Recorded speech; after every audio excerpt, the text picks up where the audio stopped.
Another somebody who tweeted out something he thought would be embarrassing to me.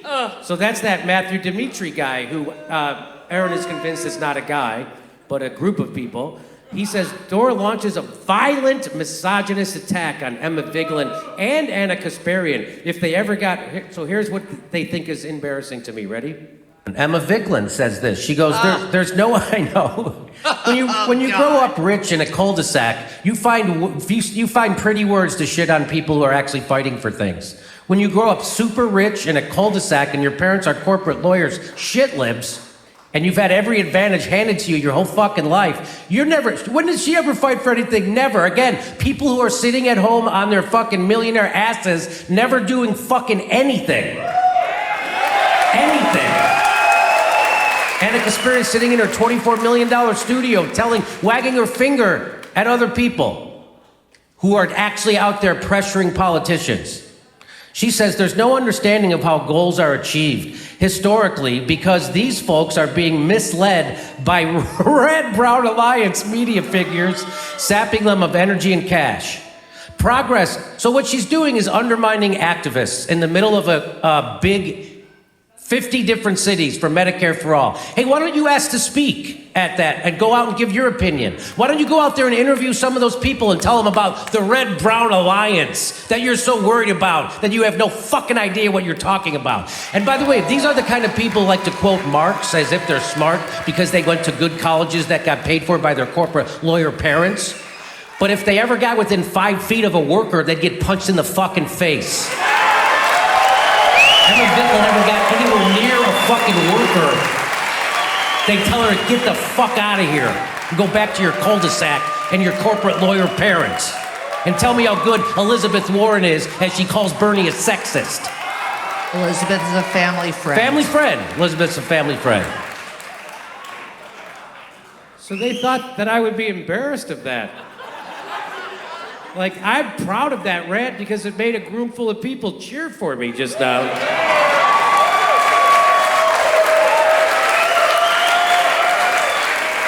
Guess who disagrees with you? Guess who disagrees with you? Keith Olbermann. Keith Olbermann disagrees with you. Keith Olbermann says, time to ban this feral succubus Jimmy Dore from Twitter and other platforms.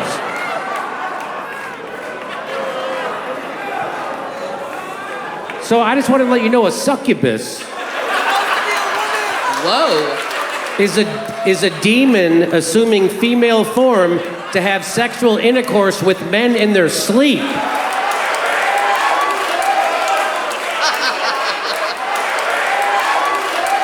And I guess I could get him deplatformed because he just misgendered me.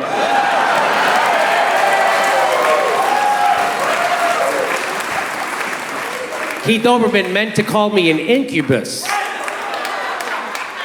But he got in front of his red-baiting, Russia-gating, bullshit, virtue signaling face, and he said succubus, which makes him look like a fuckubus. And so I retweeted it, and I'm like, I'm nailing it in this clip.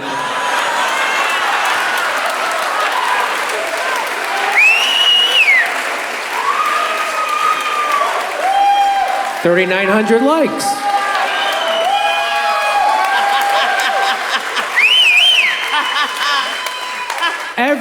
Every single video that the Dimitri guy tweets out is like a tribute to me. He doesn't realize it, but it's helping. Jimmy, he's your unpaid intern. He is. Yeah, he's very helpful. Yeah. He says some weird shit on top of the video, but the video clip is great. Yes. People are like, oh, I can't wait to watch this clip of Jimmy Dore being, wow, that makes sense. Fuck. That's what happens. But here's the guy who wants me kicked off all social media. By the way, can you imagine being a grown-up person? I can't imagine being a grown-up person wanting other people to be banned from a social media platform. What is wrong with you? Well, here we're going to see what's wrong with Keith Olbermann. Here we go. We are at war with Russia. Or perhaps more correctly, we have lost a war with Russia without a battle. We are no longer a sovereign nation. We are no longer a democracy. We are no longer a free people. We are the victims of a bloodless coup. So far, a bloodless coup engineered by Russia, which if we did it to another country would be described as an act of war. And in this country, we have conceded defeat. The nation and all of our freedoms hang by a thread, and the military apparatus of this country is about to be handed over to scum who are beholden to scum, Russian scum.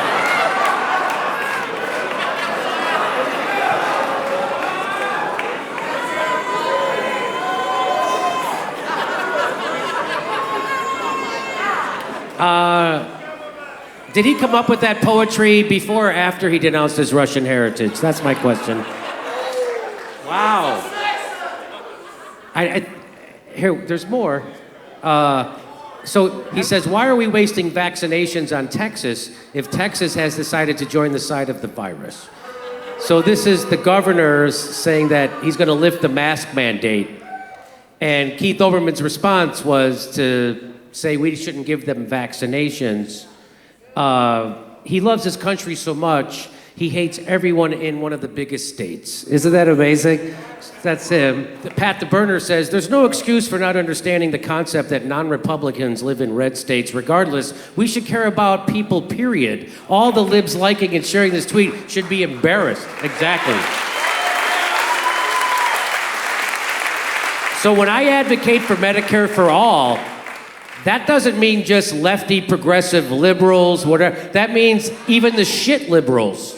I want Medicare for all for an asshole like Keith Olbermann and Rachel Maddow. And I want it for right-wingers. I want it for Trump voters. I want Medicare for all for fucking all.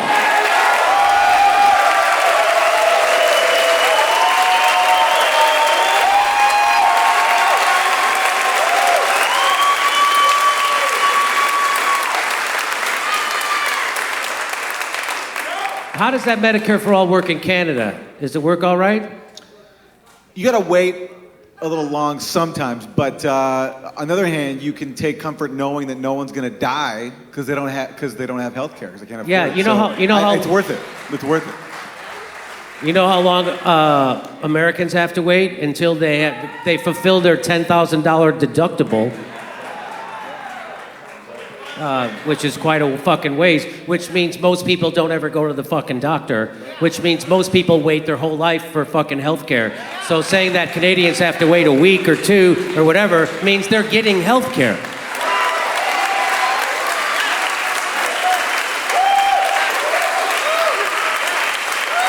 Because right now, we're waiting our entire life for health care. I have Blue Cross Blue Shield healthcare, and they made me wait forever for a CT scan, for an MRI, for a fucking invasive, everything I had to, we're not gonna pay that. That's what they're doing with it. So go fuck yourself. Hey, by the way, they don't even cover my medicine, by the way, for my thing that I have, they don't even cover that. I have to pay that. They're like, no, that's not a thing that we don't cover. They just don't fucking cover it. So I take phosphorus, they're like, no, that's just a supplement. I'm like, the supplement that saved my fucking life? Anyway, so we need more war, obviously. How many people here have what they consider good health insurance? How many people here have what they consider good health? Oh, look at that. A couple people. How many people here would like single-payer health care like their grandparents had?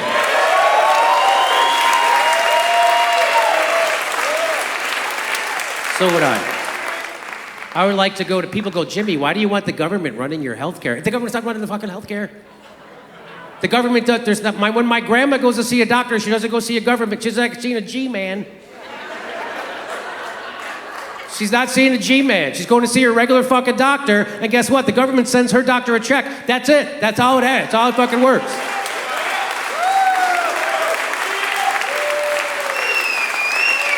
And they're not even fighting for their public option. So they won't give a single payer, but then they said the public option. But what happened to that? Yeah, so Joe Biden said, all right, I'm not going to give you Medicare for all, but if you have your own money, you can buy into the Medicare for all program with the public option. That's what Barack Obama promised in 2008. We ain't still fucking got it. Here we are 13 years later.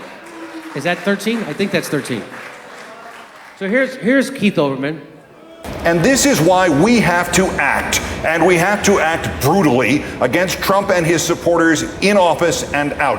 Round up Trump and the cult now. No restoration, just eternal damnation.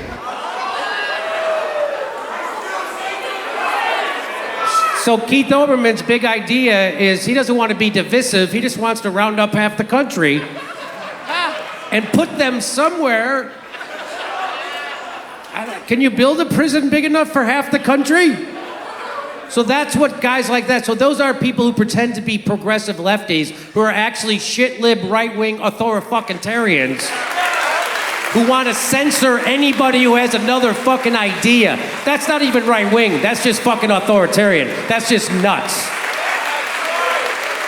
Because the right-wingers I know are against censorship.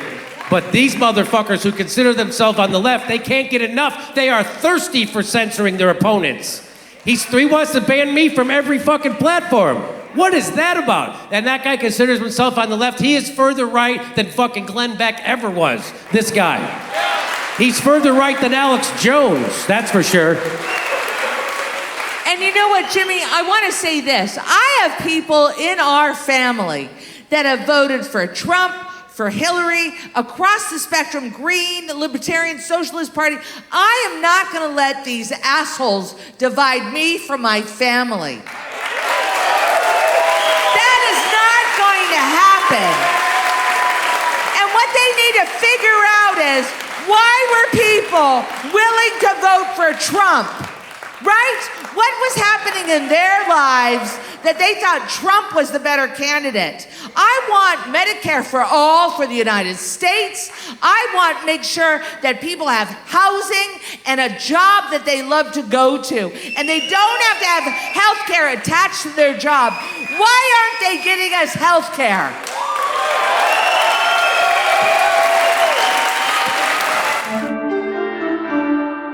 Chicago, we've added a second show August 7th. Go to jimmydorcomedy.com for a link for tickets. We're going to be in Chicago August 7th, and then we're going to Portland. We're going to Sacramento. We're going to, where else are we going? We're going to Las Vegas. We're going to lots of places. Go to jimmydorcomedy.com for a link for all the tickets.